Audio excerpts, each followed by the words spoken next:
Hey guys, so cool to hear how you guys are using these videos. I've heard from some parents that you're actually sitting down and watching these things with your kids, so that is very, very cool. So today we're talking about Genesis chapter 24. I mean, here we are, halfway through Genesis. It's like we learned God made everything, right? And here's this huge, way 4,000 foot view on everything. And now we're centered into God with this nation he's building, right? This specific family. It's almost like we have a microscope over this guy Abraham and what's happening with his family. And God's about to do something really big. So we got to see how this family is growing, right? This promise. So let's dig in. This is about Isaac, who is Abraham's son, and then Rebekah. So God gave Isaac a wife to keep his promise with Abraham. So we're going to dig in. And I brought some props for us to use. And first I'm going to have to see if you can tell why I'm going to use them. There's this with a straw. And then there's this watering can. So I'm going to set them right here and just know that I'm going to bring them out in just a minute. Just like we do on Sunday. We use props and visuals to make the story really come to life for the kids. All right. So after God tested Abraham, Abraham named the Lord, the place where the Lord told him to do the sacrifice. It was called "The Lord Will Provide." And we get that from Genesis 22, verse 14. So God repeated his promise to Abraham.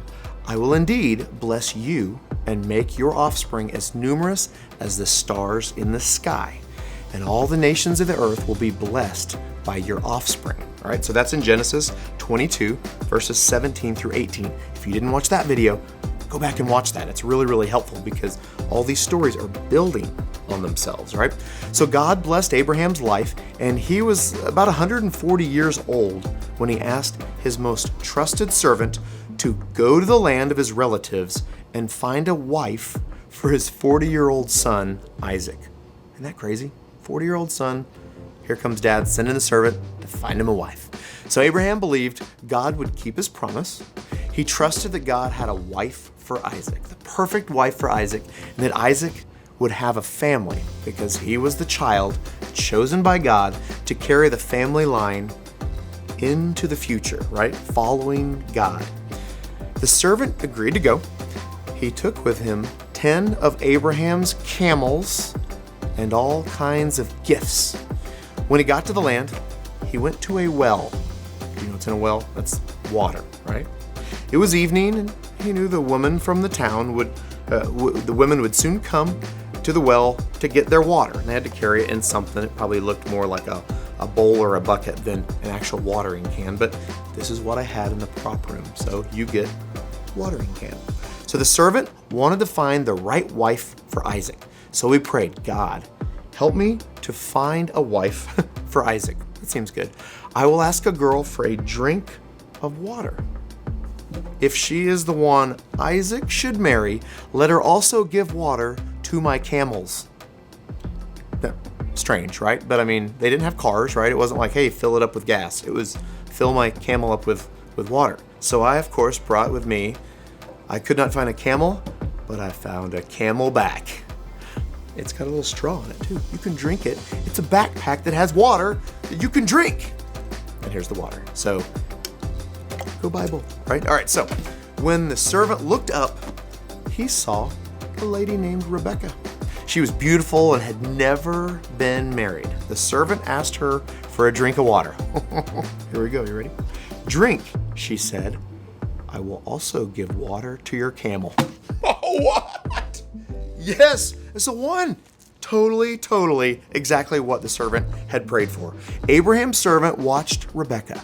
When the camels had had enough water, which it's got to be a long time because they've got all the humps, you know, some with one hump and some with two, a lot of drinking. Anyway, the servant gave Rebekah a gold ring and 2 bracelets.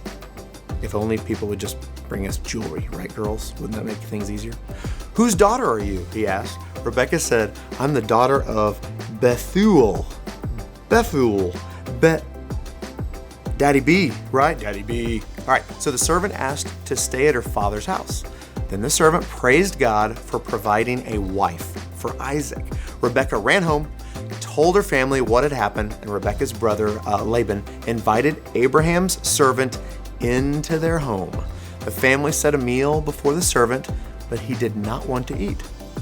First, let me tell you why I am here," he said. The servant told them about Abraham and Isaac and how God showed him that Rebekah should be Isaac's wife by putting water in a camel's mouth. Rebekah's family believed that God wanted Rebekah to be Isaac's wife. The servant brought out gifts for Rebekah and her family. I don't know what the gifts are, but a lot of these really cool things, I'm guessing. If somebody brought me, maybe like a new PlayStation or something, or Xbox, what? Thank you, sure. You can have a wife. All right.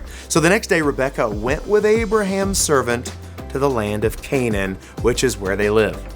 So in the evening, Isaac was walking in the field when he saw the camels coming.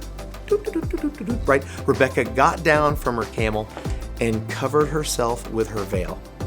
The servant told Isaac everything that had happened. Remember, no cell phones, right? He's got to tell him face to face. Isaac married Rebekah and he loved her. All right, you're like, Pastor Brent, how do you connect this thing back to Jesus? Well, let's do it. So God provided Rebekah as a wife for Isaac as part of his covenant promise to bless the whole world through Abraham's family. See? The son needs a wife to continue the family. Well, one day Jesus would be born into this same family, into Abraham's family line, and Jesus would bless the world as the promised Savior.